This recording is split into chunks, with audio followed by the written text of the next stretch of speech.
하나님 아버지, 오늘도 우리들을 불러주시니 감사합니다. 언제 어느 곳에 있든지 눈동자처럼 우리를 바라보셨다가 또 이렇게 하나님 예배하는 거룩한 자리, 아름다운 자리에 함께 하셨으니 오늘도 우리가 하나님을 바라볼 수 있도록 인도하시고 하나님이 예배하신 은혜로 채워 주옵소서. 예수님의 이름으로 기도드립니다. 아멘. 하나님 말씀은 출애굽기 26장 1절에서 14절 한 절씩 교독하시겠습니다. 너는 성막을 만들되 가늘게 꼰 배실과 청색, 자색, 홍색 실로 그룹을 정교하게 수놓은 10폭의 휘장을 만들지니 네 폭의 길이는 28규빗, 너비는 4규빗으로 각 폭의 장단을 갖게 하고 그 휘장 5폭을 서로 연결하며 다른 5폭도 서로 연결하고 그 휘장을 이을 끝폭 가에 청색 울을 만들며 이어질 다른 끝폭 가에도 그와 같이 하고 휘장 끝폭 가에 고신계를 달며 다른 휘장 끝폭 가에도 고신계를 달고 그 고들을 서로 마주 보게 하고 그 갈고리 신계를 만들고 그 갈고리로 휘장을 연결하여 한 성막을 이룰지며 그 성막을 덮는 막 곧 휘장을 염소털로 만들되 11폭을 만들지며 각 폭의 길이는 30규빗, 너비는 4규빗으로 11폭의 길이를 갖게 하고 몇 절 읽었죠? 9절 읽었어요? 읽을 차례예요. 그 휘장 5폭을 서로 연결하며 또 6폭을 서로 연결하고 그 6째 폭 절반은 성막 전면에 접어들이우고 휘장을 이을 끝폭가에 고 신계를 달며 다른 이을 끝폭가에도 고 신계를 달고 녹갈고리 신계를 만들고 그 갈고리로 그 꼴을 끼워 연결하여 한 막이 되게 하고 그 막 곧 휘장의 그 나머지 반폭은 성막 뒤에 늘어뜨리고 막 곧 휘장의 길이에 남은 것은 이쪽에 한 규빗 저쪽에 한 규빗씩 성막 좌우 양쪽에 덮어 늘어뜨리고 붉은 물들인 순양의 가죽으로 막의 덮개를 만들고 페달의 가죽으로 그 육덮개를 만들지니라. 아멘.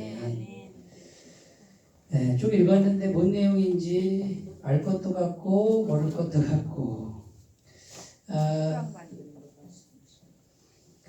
이렇게 성막이 저 들어보세요. 제가 그 인터넷 검색을 하시면 그냥 그림이 나와요.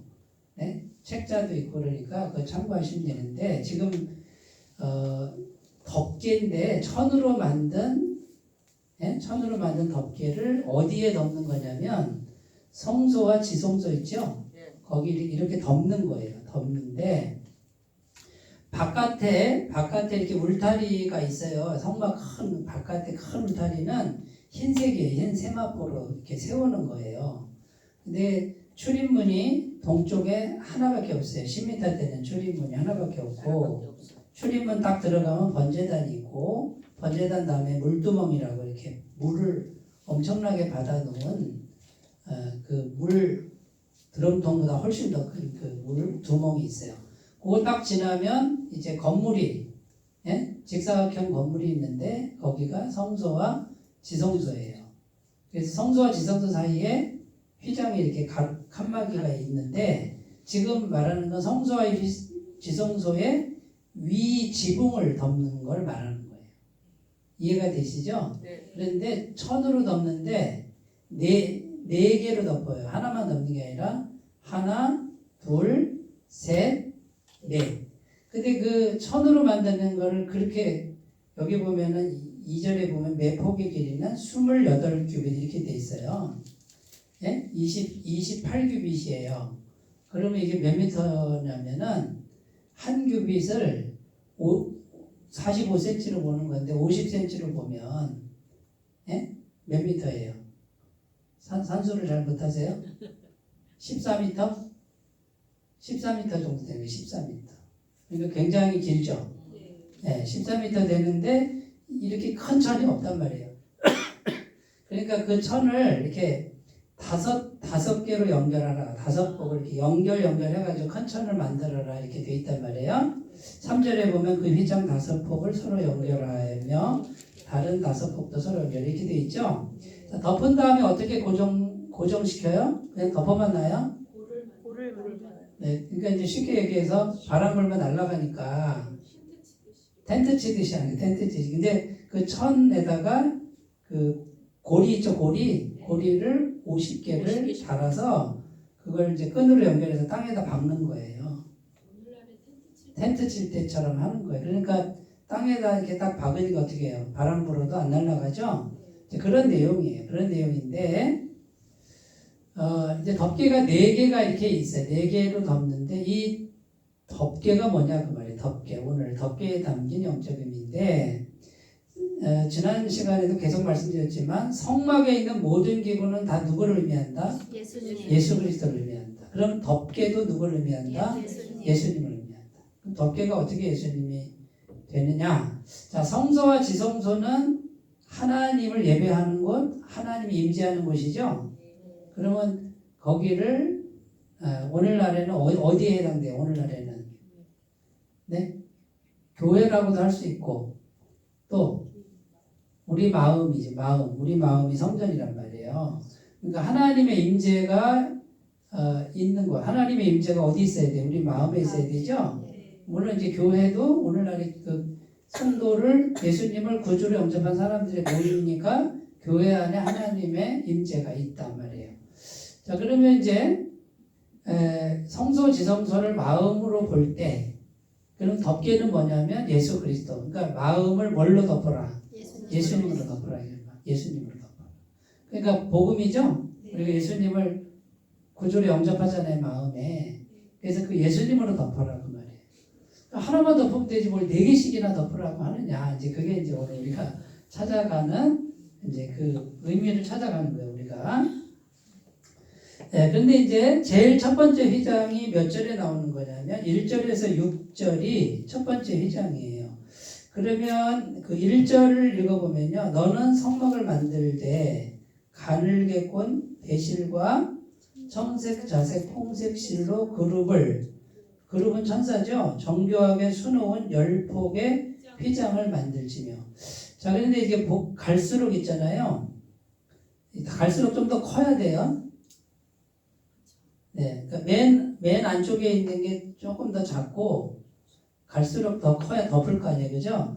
근데 첫 번째 그 휘장은 덮개는 어떻게 되냐면 청색, 자색, 홍색 실 이게 술을 넣어가지고 막 섞여 있어요. 그룹을 만들어가 섞여 있는 거를 덮어라 이렇게 돼 있어요.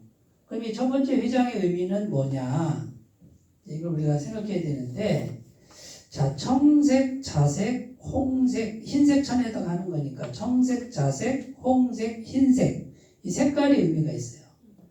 청색은 무슨 의미냐면 하늘의 색이에요. 하늘이 파랗잖아요, 그죠? 그러면 하늘의 색이니까 그리스도의 신성을 상징하는 거예요. 네? 그 다음에 영생을 상징하는 거예요. 그 하나님 속성이다 그 말이에요. 이해가 되시죠? 자, 자색 이렇게 나와요. 자색. 자색이 보라색이죠? 근데 이 자색은 옛날에 왕이나 귀인들만 입던 색이래요. 그러니까 존귀함의 상징. 존귀하고 부요함의 상징이다 이거지. 그러니까 청색은 신성과 영생을 의미하고 자색은 신분이 존귀하다. 이런 의미가 있어요. 홍색은 뭘 의미할까요? 빨간색. 보혈이죠. 예수님의 피를 의미하는 거예요. 십자가에 흘리신 피, 그 다음에 홍포를 입으신, 홍포를 입은 구주는 이렇게 되어 있죠. 네. 십자가 보혈을 흘리신 하나님의 어린 양 이렇게 되어 있고요. 흰색. 흰색은 뭘 의미해요? 흰색은 예수님의 거룩함, 의로움, 정결함 이런 거를 의미하는 거예요. 그러니까 그리스도의 무죄성과 순결한 삶을 상징하는 거예요. 자, 근데 이게 어떻게 돼 있다고? 섞여 있다. 이렇게 수로 놔서 서로 막 그 색깔이 섞여 있어요. 아름답게 섞여 있어요. 자, 그러니까 이게 보세요. 예수님의 신성과 인성이 섞여 있다. 예수 그리스도 했을 때 예수는 인간적 이름이죠. 인간 예수. 그리스도는 하나님 신적인 이름이에요. 그러니까 예수 그리스도는 인성과 신성이 같이 있는 분 이런 의미가 되는 거예요. 그러니까 첫 번째 위장은 예수님인데 신성이 담겨 있는 예수님을 의미하는 거예요. 그러니까 참 하나님이면서 참 사람이신 그분을 의미해요. 요한복음 1장 14절이 뭐냐면 말씀이 육신이 되어 우리 가운데 거하심에 우리가 그의 영광을 보니 아버지의 독생자의 영광이요 은혜와 진리가 충만하더라. 자, 말씀이 육신이 됐다 했을 때 말씀은 하나님이죠. 이 말씀은 곧 하나님이시니라. 그런데 이 말씀이 육신이 되었다. 성육신이죠. 예수님 인간 예수로 오셨죠. 우리 눈에는 인간 예수로 보이지만 그 안에 하나님의 신성이 있다 그 말이에요. 로마서 8장 34절은 뭐냐면 누가 정죄하리요 죽으실 뿐 아니라 다시 살아나신 이는 그리스도 예수시니 그는 하나님 우편에 계신 자요 우리를 위하여 간구하시는 자신이라. 자, 예수님이 지금 어디 계세요? 하나님 보좌 우편에 있죠? 그러면 하나님이잖아요. 그런데 그분은 이 땅에서 고난받고 죽으셨다가 부활하신, 그러니까 사람으로 와서 처참하게 죽었다가 부활하셔서 승천하신 분이잖아요. 그러니까 하나님이면서 사람이신 분이다. 이게 섞여 있다. 잘 조화롭게 섞여 있다. 그러니까 우리가 예수님을 마음에 모셔요. 그러면 하나님이면서 사람이신 분을 모신 것과 같다. 그러니까 자, 사람이신 예수님은 우리와 연결되는 거죠. 근데 하나님이신 예수님은 또 누구와 연결돼요? 하나님과 연결된다. 우리는 하나님과 직접 연결이 안 되는데 중간에 누가? 하나님이면서 사람이신 분이 모시니까 우리가 예수님을 통해서 하나님과 연결된다. 그래서 신성과 인성이 중요하다. 어떻게 하나님이 영원하신 분이 이렇게 죄인이고 유한한 인간을 만날 수 있어, 될 수 있어 그러는데 이게 예수 그리스도가 비밀이라는 거예요. 예수님이 비밀 중에 비밀이다 이거예요. 그러니까 우리가 자 보세요. 항상 눈에 보이지 않는 예수님을 크게 생각해야 돼요. 현실보다 크게 생각해야 돼요. 지금 내가 당하고 있는 현실 문제가 더 큰 게 아니에요. 아주 작은 거예요. 그거는. 예수님은 대한민국보다 커요. 대한민국 비교가 안 되잖아요. 근데 보세요. 비교가 안 되는데 대한민국 인원이 7천만 명이에요. 5천만 명인데 5천만 명 중에 나는 5천분의 1이잖아요. 그런데 내 문제가 너무 훨씬 커. 그래가지고 예수님보다 더 크다고 생각하는 게 지금 우리 신앙의 현실이다. 그것도 새끼 손톱 밑에 가시지. 새끼 손톱 밑에 가시질린 거? 그게 커요. 그게 우주보다 더 큰 문제라잖아. 우리가 지금 그러고 산다는 거지. 나하고 연관 있는 건 그거니까 그 이상 거를 네. 근데 이제 우리가 지금 믿음이 필요한데 어떤 믿음이 필요하냐면 그러니까 이제 이게 눈에 보이지도 않지, 만져지지도 않지, 뭔가 뭐 이렇게 무슨 법적 증서를 주는 것도 아니고 그분을 우주보다 크신 분으로 믿으라 하니 이게 보통 믿음이겠어요? 인간적인 믿음으로 되겠어요? 선물로 받아야 돼요. 믿음을 선물로 받아야 돼. 그러니까 우리 주셨어요, 그죠? 구원받은 사람 주셨는데, 그러니까 이제 보세요. 내가 믿어야지 한다고 믿어지는 게 아니고 선물로 준다는 건 뭐예요? 바깥에서 이렇게 쑥 들어오는 거죠. 그럼 이 믿음은 내 믿음이에요, 하나님의 믿음이에요. 자, 내가 믿지. 나도 적극적으로 믿지만 그걸로는 부족하다. 그래서 하나님 믿습니다. 내가 믿기를 원합니다. 나의 믿음 없음을 도와주세요 하면 성령님이 영이 쑥 들어오셔서 하나님의 믿음을 쑥 넣어주는 거예요. 이걸 선물이라 그러는 거예요. 근데 사람들이 이게 정리가 잘 안 되면 선물로 주는 믿음을 생각 못하고 자꾸 내가 믿어야지라고 한단 말이죠. 물론 그게 잘못된 건 아니에요. 믿어야지 해야 되는데 그걸로 안 된다. 주님, 제게 믿음을 주세요. 성령님의 마음을 부어주세요. 그래서 이렇게 우리가 묵상이 중요하다고 그랬잖아요. 그러니까 자꾸 하나님의 영을 받아들여야만 믿음이 생길 수 있다. 그전에는 아무리 노력해도 안 돼요. 돌아서면 또 의심되고 그래요. 근데 대부분의 이제 신앙인들이 교회에 와서 이제 말씀 듣고 기도하고 이게 재미없는 이유가 자기 힘으로 믿으려고 하는 분들은 이게 안 돼요. 의미가 없어요. 그러니까 교회 와서 뭐 이렇게 하는 게 의미가 없어. 세상 게 더 중요하단 말이에요. 내 문제가 더 커 보이는 게 다 그런 이유다. 그거지. 어디까지 했지? 여기. 요한복음 14장 9절. 예수께서 이르시되 빌립아 내가 이렇게 오래 너희와 함께 있으되 내가 나를 알지 못하느냐. 나를 본 자는 아버지를 보았거늘 어찌하여 아버지를 보이라 하느냐. 자, 이 빌립의 눈에는 예수님, 인간 예수님만 보이잖아요. 근데 그 예수님 안에 신성이 충만했어요. 그러면 자 보세요. 예수님이 빌립아 너 나를 계속 봤지 않냐. 나를 본 자는 아버지를 본 거다. 그럼 뭘 보라는 거예요? 외모를 보라는 거예요? 외모도 보지만 뭘 보라는 거예요? 예수님 안에 있는 하나님의 속성을 보라는 거죠. 능력도 보고 성품도 보고 네? 정결함도 보고. 그럼 그걸 그렇게 겪었으면 하나님을 본 거로 봐야 되지 않느냐라는 거야. 하나님의 형상이신. 네.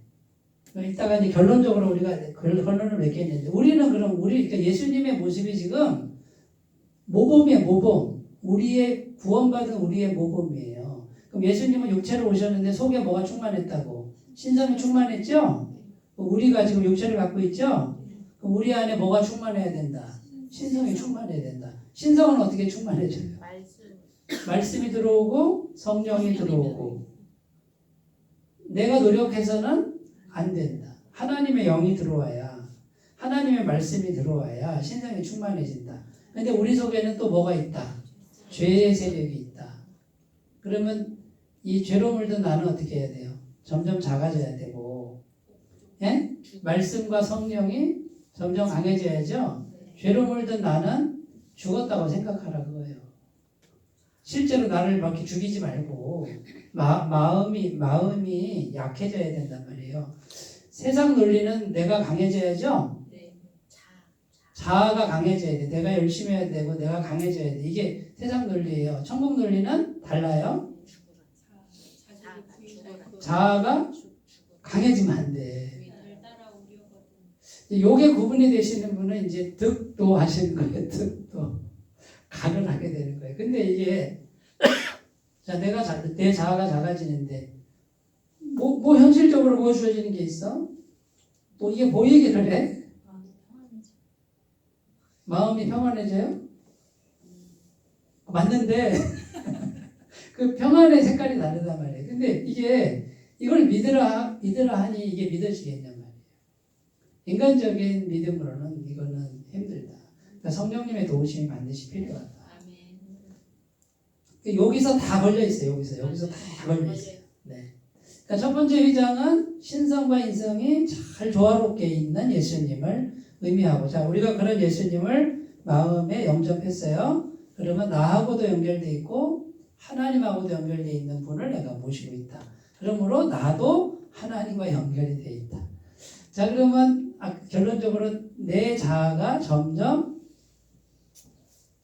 작아지는, 이걸 억압하라는 게 아니에요. 막 어떤 분은 막 자아를 죽이라고 그러니까 막 죽어야 돼 하고 막 나를 막 감정을 억압하고 그러는데 그럴 필요가 없고 자연스럽게 자기 감정을 그냥 인정하는데 활동하는 거를 줄이는 거예요. 활동하는 거.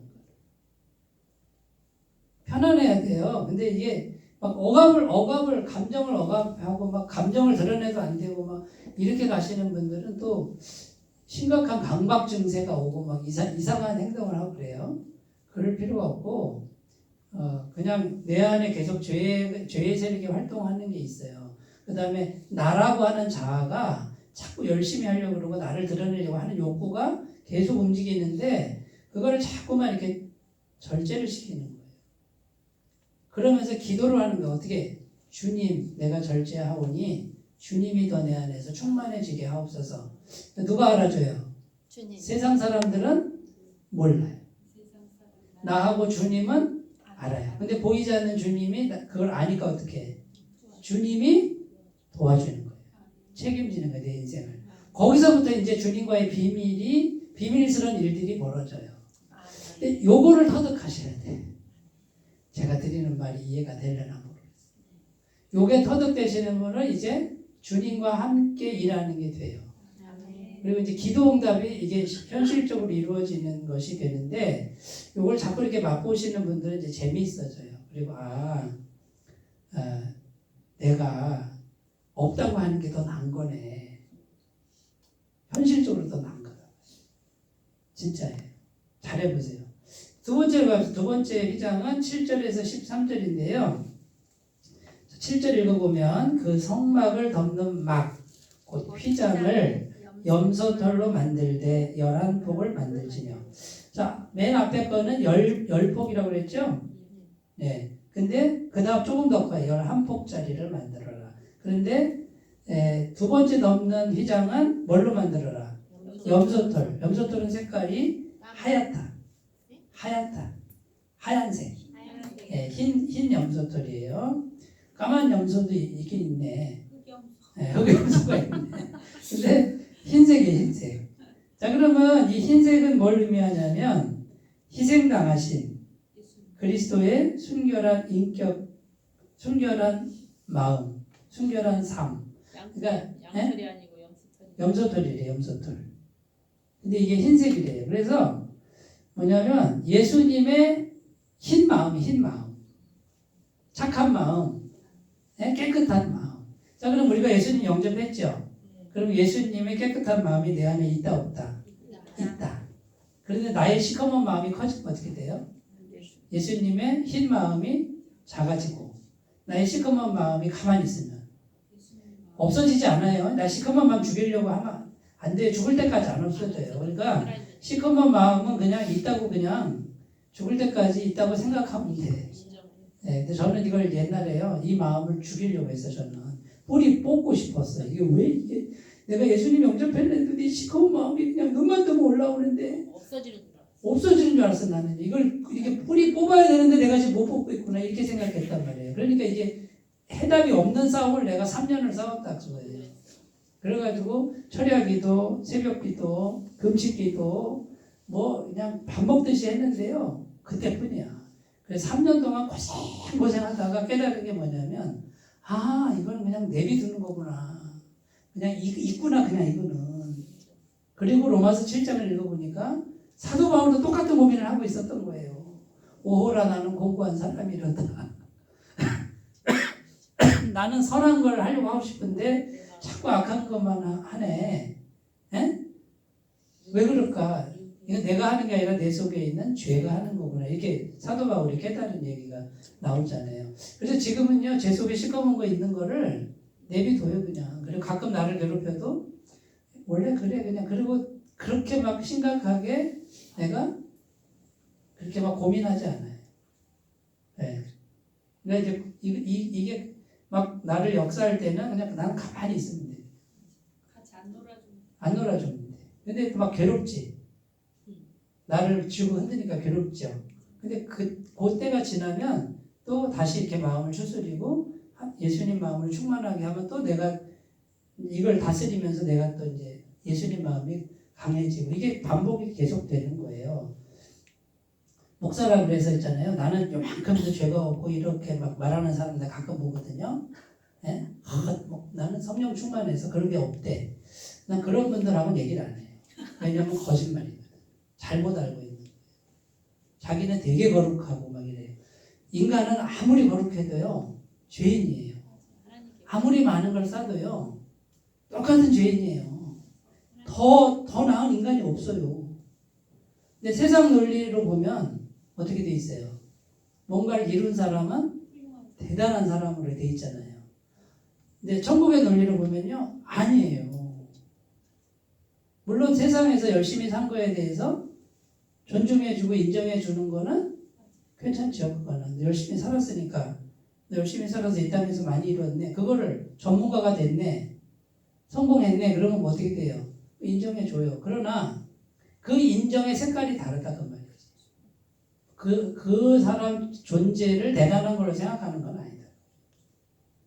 그런데 이게 이제 세상 논리에 갇힌 사람은 대단한 사람으로 이렇게 막 존재 자체를 이상하게 생각해요. 그래서 이단에 빠지는 거예요.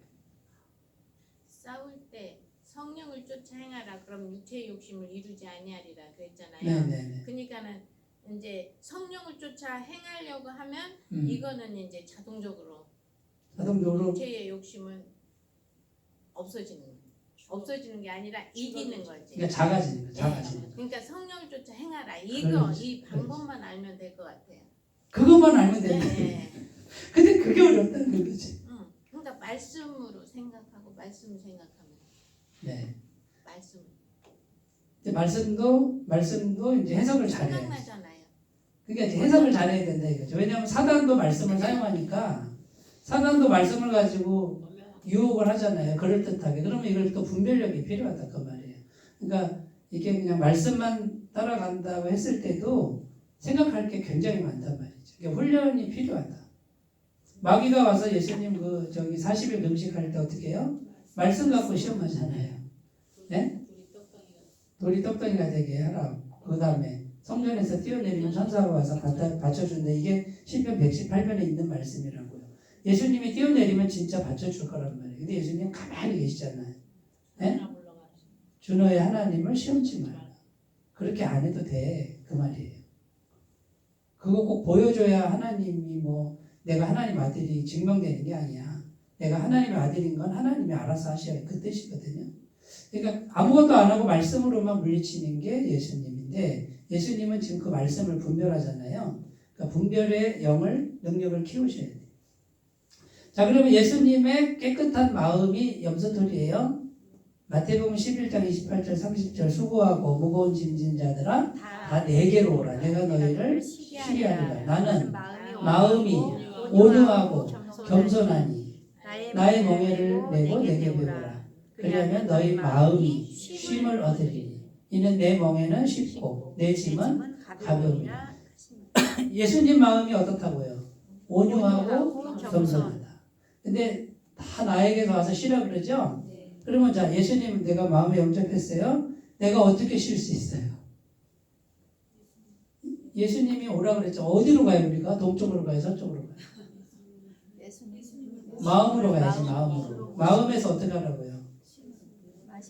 예수님이 나를 어떻게 대한다고? 온유하고 겸손하게 나를 대하시는 거를 믿어야지. 전부 믿음이에요. 믿음.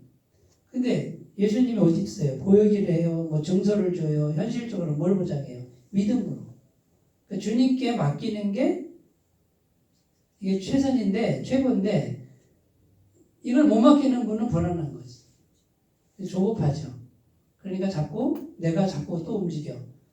이게 몸이 못 맡기니까 내가 또 움직여야 된다고 생각하고 내가 막 움직이니까 어떻게 내가 또 강해지고 자아가 강해지고 성령을 따라가야 되는데 성령이 약해지고 성령님 날 따라오세요. 팔로우 미 하면서 이제 막 이게 또 반복이 또 되는 거다 그 말이에요. 그러니까 마음으로 예수님을 의지하고 예수님께 기도하고 그 다음에 기다릴 줄 알아야 되는데 이 기다리라는 말을 아주 싫어하는 분들이 많더라고요. 그래가지고 어느 세월에 이렇게 하는 분들인데 그렇게 하실 분은 하시고 나는 기다리면서 할 거니까 이렇게 이제 선택하는 문제.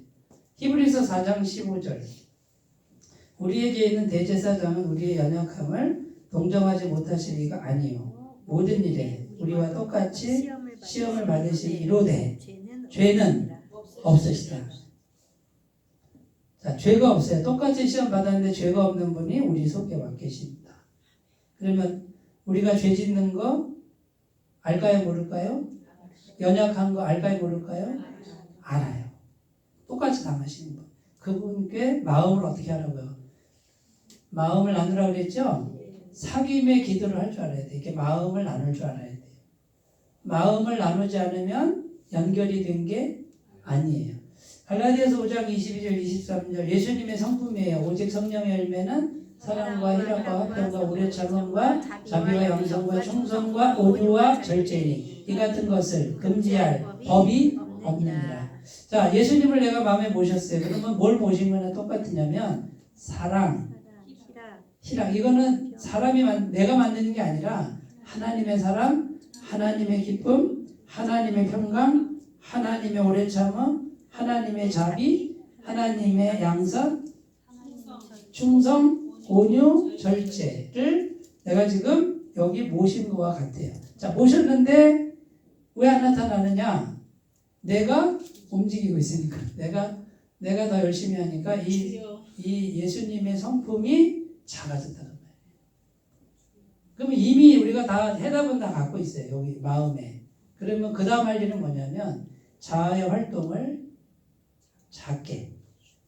그러면 작게 하려면 어떻게 해야 되냐면 기본적으로 내가 급하면 안 돼. 그러니까 좀 약간은 천천히 가셔야 돼. 약간은 힘을 빼시고 그 다음에 급하게 말하는 것도 안 하게 되고요. 급하게 행동하는 것도 안 하게 되고 자꾸 이렇게 조금 천천히 가면서 주님 뜻을 묻게 돼 있어요. 그러니까 우리 아까 성령을 따라 행하는 이제 그런 것을 훈련하셔야 돼요. 내 안에 계신 성령님을 따라 행하는 그게 핵심이죠. 네. 그게 되면 이제 거의 경지에 오르신 거예요. 네. 요게 되시는 분을 성숙한 분이라 하는 거고, 요게 되는 분들은 이제 기도응답이 이제 현실적으로 오기 시작하는 분이에요. 성령 기다리는 동안 성령님이 오셔서 네. 먼저 해야 되는데 성령님이 오기 전에 내가 먼저 내가 깨달은 네. 근데 이제 이게 맞는 방향이에요. 교회를 왔다 갔다 하는 게 아니고요. 내면에서부터 내가 작아지고 주님이 커진 나는 죽고 예수만 사는 요 방향이 진짜 신앙생활이에요. 그러니까 이게 맞는 방향이에요. 이게 맞는 방향이라고. 네? 이 방향을 얘기 안 하고 계속 교회 왔다 갔다 하라. 이거는 결국은 참 안타까운 결과만 남고 그 다음에 성숙한 신앙인을 만들지를 못해요. 세 번째로 갑니다. 세 번째 휘장은 어디냐면 14절. 거기 두 개가 나와요. 14절에 두 개의 이제 휘장이 나오는데 첫 번째가 붉은 물들인 순양의 가죽으로 이렇게 돼 있죠. 이게 세 번째 거고 그다음 끝부분에 해달의 가죽으로 밑덮개를 만들지 이렇게 돼 있잖아요. 자, 붉은 물들인 순양의 가죽. 붉은 물이래요. 뭘 의미해요? 예수님의 피를 의미하는 십자가 보혈과 대속사역을 상징합니다. 자, 그러니까 예수님을 내가 영접했어요. 그러면 피로 덮는 거예요. 내가 지금 예수님의 피로 영원한 죄사함을 받은 거를 모신 것과 같다. 요한복음 1장 29절 이튿날 요한이 예수께서 자기에게 나오심을 보고 이르되 보라 세상 죄를 지고 가는 하나님의 어린 양이로다. 세례 요한이 예수님을 딱 보니까 육신의 눈으로는 그냥 예수님이죠. 예수님이 부자도 아니에요. 좋은 옷 입은 것도 아니에요. 평범한 사람이 왔는데 세례 요한은 눈으로는 그렇게 보지만 영으로는 뭐예요? 메시아임을 알아봤잖아요. 세상 죄를 해결하는 어린 양을 알아봤던 거예요. 이사야 53장 5절 6절입니다. 그가 찔림은 우리의 허물 때문이요 그가 상함은 우리의 죄악 때문이라. 그가 징계를 받음으로 우리는 평화를 누리고 그가 채찍에 맞음으로 우리는 나음을 받았도다. 우리는 다 양 같아서 그릇 행하여 각기 제 길로 갔거늘 여호와께서는 우리 모두의 죄악을 그에게 담당시키셨도다. 예수님이 대신 우리 죄를 담당하셨다 그러잖아요. 자, 그럼 우리가 예수님 마음에 영접했어요. 자, 우리가 이제 죄를 졌어요. 또는 죄를 생각해요. 마음으로 죄가 막 움직이고 있어. 내가 괴로워. 어떻게 해야 돼? 어떻게 해야 돼 이제? 즉시로 어떻게 해요? 예수님 그러면 돼요. 예수님 그러면 예수님이 그 죄를 가져가신다. 어디로? 십자가로. 근데 방금 전에 지은 죄를 또 했네 내가. 예수님. 그럼 또 가져가신다. 그걸 10번을 했네. 10번. 예수님이 야 너도 양심이 있지 어떻게 10번씩 하냐? 이제 안 가져가. 이런 예수님은 없다. 10,000번을 해도 가져가시고 100,000번을 해도 가져가신다. 그러니까 이제 우리는 뭐만 하면 돼요? 믿기만 하면 돼요. 믿기만. 근데 이걸 못 믿는 분은 어떻게 해요? 금식 기도하고 금식 기도 하지 말라는 게 아니에요. 귀한 경건 훈련이에요. 꼭 해야만 된다고 생각하는 거예요. 내가 뭔가를 이렇게 정성을 들여야 이 죄가 해결된다라고 생각하는 강박관념에 사로잡혀가지고 죄책감에 막 빠지고 이런 분들이 많아요. 죄의식과 죄책감은 계속 와요. 예수님 했을 때 예수님이 가져가는 걸 또 우리가 힘차게 믿어야 돼요. 사실을 극단적으로 말하면 믿기만 하고 아무것도 안 해야 돼요. 거기에 잘못하면 어폐 있어요. 어폐가 있어요. 잘못하면. 네, 어폐. 사람 죽여놓고 나 이건 안 되죠, 그죠? 사람 죽인 거는 내가 값을 치러야 되는데 내 생각 속으로 마음 속으로 짓는 죄는 어떻게 해요? 예수님 그러면 또 해결되고 예수님 그러면 또 해결되고 이걸 자꾸 하다 보면 어떻게 되냐면 이제는 이게 이제 그 검은 색깔이 줄어들어. 검은 색깔이 줄어들어요. 검은 색깔이 바래진다고. 이걸 계속 마르고 닳도록 하는 거예요. 마르고 닳도록. 그러면 예수님의 죄사함을 계속 받아들이는 건 뭐냐면 시커먼 물에다가 생수를 계속 붓는 것 같아. 시커먼 물에 들어있는 시커먼 거를 빼려고 그러면 안 된다고요. 뺄 수가 없다. 우리가 지금 시커먼 물이란 말이에요. 방법은 하나밖에 없어. 생수를 계속 붓는 건데 죄사함의 은혜를 계속 믿음으로 내 속에 계속 부으면 시커먼 게 없어지진 않는데 바래진다. 근데 그게 성육신 예수님하고 하나님이 믿어져야 그게 가능한데 그걸 안 믿어지니까 그걸 못하는 거죠. 좌절하고 자기가 해결하려고 하는. 네. 자, 그런데 이제 그게 사회법하고도 헷갈렸어요. 사회법은 사회법대로 이제 처벌을 받는 거예요. 우리가 사회에 살고 있으니까. 네. 아무것도 안 해도 된다고 하니까. 아니, 그러니까 사람을 죽이고 이런 거는 사회법에서 이제 적용받는데 마음으로 지은 이제 뭐 누구를 막 죽일 듯이 미워하거나 막 욕하거나 이런 것들은 하나님만 아시잖아요. 그러면 이걸 계속 그러면 내 마음이 자꾸 전에는 새카맸는데 자꾸 이제 생수를 보니까 약간 이제 희어멀건해지면 어떻게 돼요? 아 이제 내가 좀 사람이 됐나 보다 이렇게 되는 거지 완전히 하얘지지는 않는다. 근데 완전하게 하얘신 분이 내 속에 쏙 들어와 있는 건 사실이다. 그러니까 보세요. 기독교 신앙은 뭐냐면 나는 죄인인데 그대로 둬야 돼 나는. 죄인이 어떻게 뭐 이렇게 뭐 더 나아지는 게 아니에요. 나는 죄인인데 덮어야 돼. 그러니까 거기 덮는 거에 덮는 거 그냥. 네. 완벽한 분을 자꾸 모시는 것밖에 없다. 믿음으로.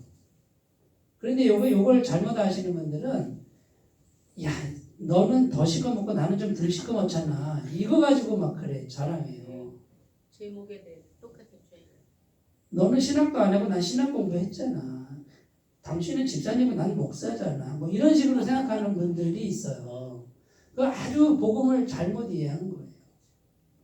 네? 직분이 중요하지 않다는 게 아니에요. 물론 교회 질서상 직분이 중요하지만 제가 목사잖아요. 목사지만 저는요 똑같은 죄인이다 말이에요. 이게 복음인 거예요.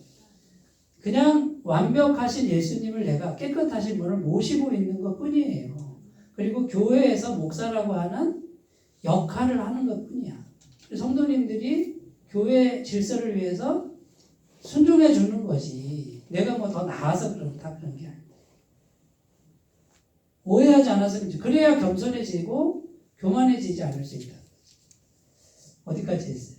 히브리서 9장 12절 염소와 송아지의 피로 하지 아니하고 오직 자기의 피로 영원한 속죄를 이루사 단번에 성소에 들어가셨느니라.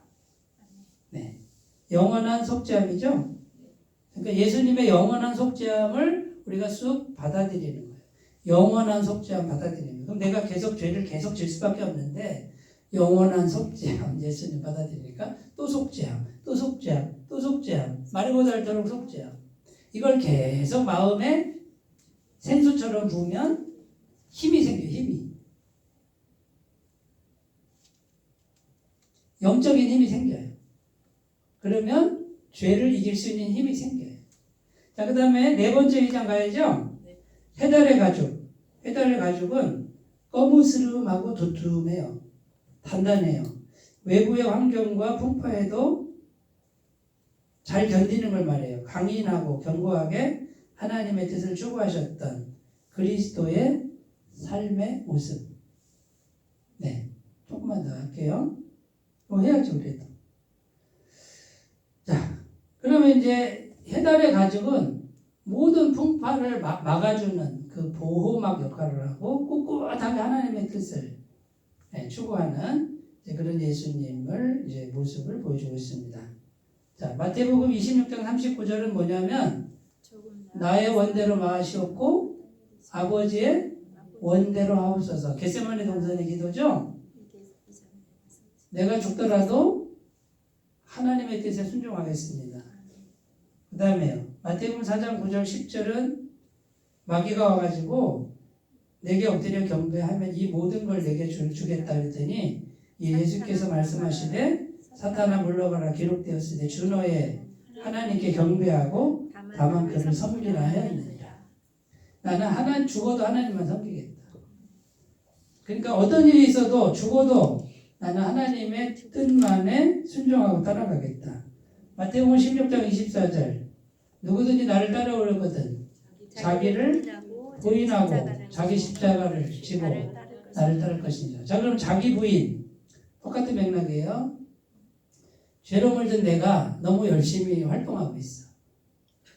이게 자기 부인이 안 된 거예요. 자기 십자가를 졌다 이 말은요.